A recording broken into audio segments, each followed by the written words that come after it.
자, 수학으로 고민하는 학생들 혹은 학부모들을 위해 가지고, 자, 우리 아이 수학 잘할 수 있다.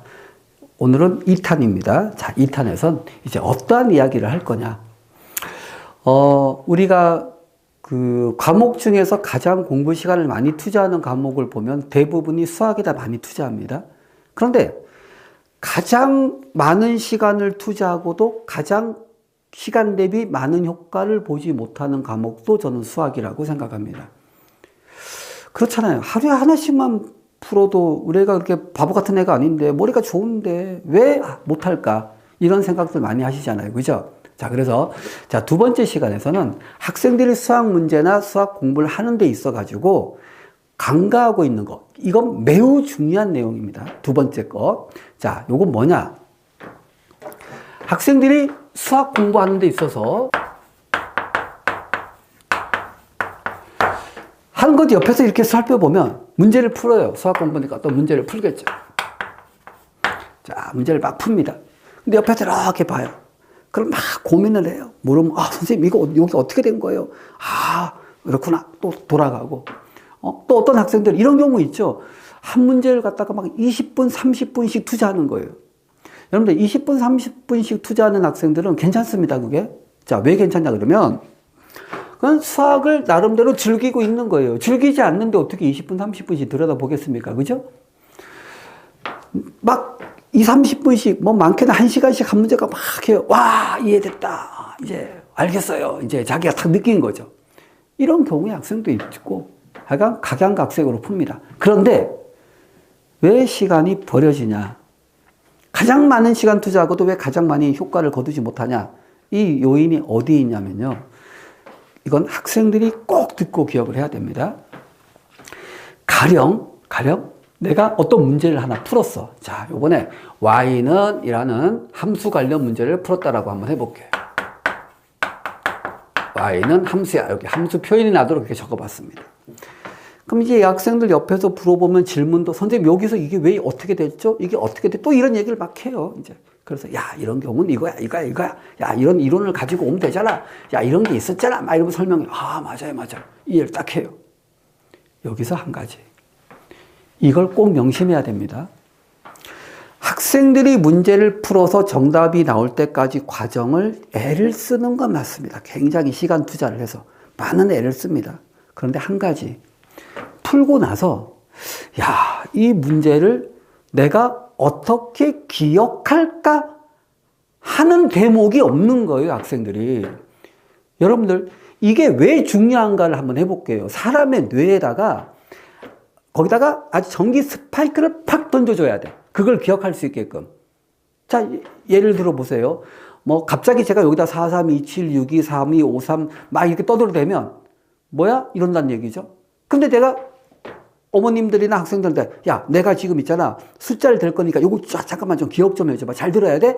이러고 4, 3, 2, 7, 6, 2, 5, 3 막 이렇게 하면 기억을 하는 거죠. 4, 3, 2, 7 이게 머릿속에 탁탁탁 저장을 하는 거죠.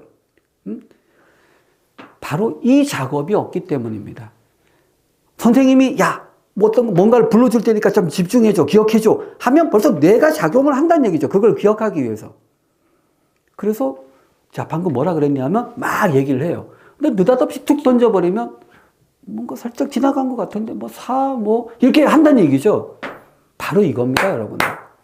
왜 가장 많은 시간이 그렇게 투자해도 버려지고 해도 성적이 안 오르고 비효율적이 되냐 그러면 1시간 동안 걸려서 풀었어, 문제를. 30분 걸려서 풀었어.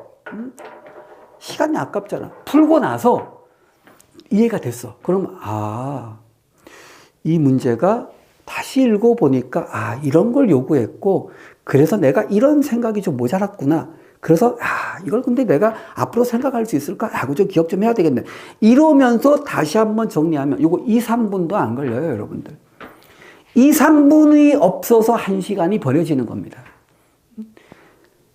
1, 2분이 없어가지고 1, 2분이 없어서 버려지는 거예요. 여러분들 이걸 기억해야지 하는 학생과 기억 안 하는 학생들의 차이점이 있어요. 선생님, 제가 뭐 좀 질문할 게 있는데요. 이러면 학생들이 막 책을 찾아서 막 찾아요. 이런 학생들이 있고, 선생님, 제가 문제를 풀다가 못 풀었는데요. 진짜 한 30분을 고민을 했어요. 아니면 내가 예전에 풀었던 문제가 있는데 이게 맞아요? 이렇게 물어볼 때 얘네들은 오른쪽 그림과 같이 이런 Y는 fx가 있었고요. 여기 접선이 있었고요. 이런데 보기에서 이런 것들이 주어졌거든요. 뭡니까? 기억하려고 애를 쓴 거란 얘기죠. 자기도 모르게. 여러분들, 이게 선천적으로 되는 학생들이 있고 안 되는 게 있어요. 하지만 후천적인 건 뭡니까? 아, 내가 그걸 안 하고 있구나. 후천적은 학습을 통해서 하면 되죠. 오히려 더 발전적으로 갈 수 있다는 얘기죠. 자, 여러분들 수학 잘할 수 있습니다. 오늘 2탄 편에서 뭐냐? 적어볼게요. 너무너무 중요한 거라서 아주 대문짝만하게 적어볼게요. 꼭 기억하세요. 앞으로 그 수없이 많은 시간, 수학 시간 투자하고도 버려지지 않으려면 수학 문제를 다 풀고 나서 기억하려고 애를 써라. 기억하려고 애를 써라. 오늘 이겁니다. 수학 문제를 열심히 풀고 이해하고 즐기려고만 하지 말고 다 풀고 나서 이건 꼭 기억해야 되겠는데 하고 한 번만 던져놓고 다시 한 번만 검토하세요. 그러면 그 내용이 머릿속에 누적이 된다는 얘기죠. 오늘 배우고 잊혀져요. 여러분, 잊혀지는 거에 가장 큰 두려움이, 무서움이 뭔지 압니까? 자기가 머릿속에서 잊혀지는 건 뭐가 잊혀지는지 모른다는 얘기죠. 여러분들, 잊혀진 게 뭔지 아는 사람이 그게 잊혀진 겁니까? 자기도 모르게 머릿속에 있는 내용이 녹아 없어지는 거예요. 이게 무서운 겁니다, 여러분들. 그게 바로 해도 버려지는 시간이 자꾸 생기는 거란 얘기죠. 우리 학생 애들 수학 잘하게 만들고 싶다라고 하면 많은 문제 푸는 것보다 야, 너 오늘 공부했니? 예. 야, 어떤 문제들을 좀 풀었어? 대부분이 이거예요. 대부분이. 아침에 푼 문제를 저녁에 물어보면 오늘 수학 공부 뭐 했지? 한 2시간 공부했는데요. 이렇게 한다는 얘기죠. 그러지 말고 오늘 뭐 풀었니? 하고 기억하려고 애를 쓰는 사람은 엄마 방정식을 풀었는데 야, 거기서 이런 게 있었어. 함수가 있어. 이런 게 있었어. 이 자체는 이미 10년도 기억할 수 있는 머릿속에 저장이 된다는 사실. 이걸 명심하시고 수학 공부 무작정 시키지 말고 기억하려고 애를 써라. 2, 3분만 투자하면 됩니다. 이게 오늘 두 번째 수학 잘할 수 있는 방법 2탄입니다.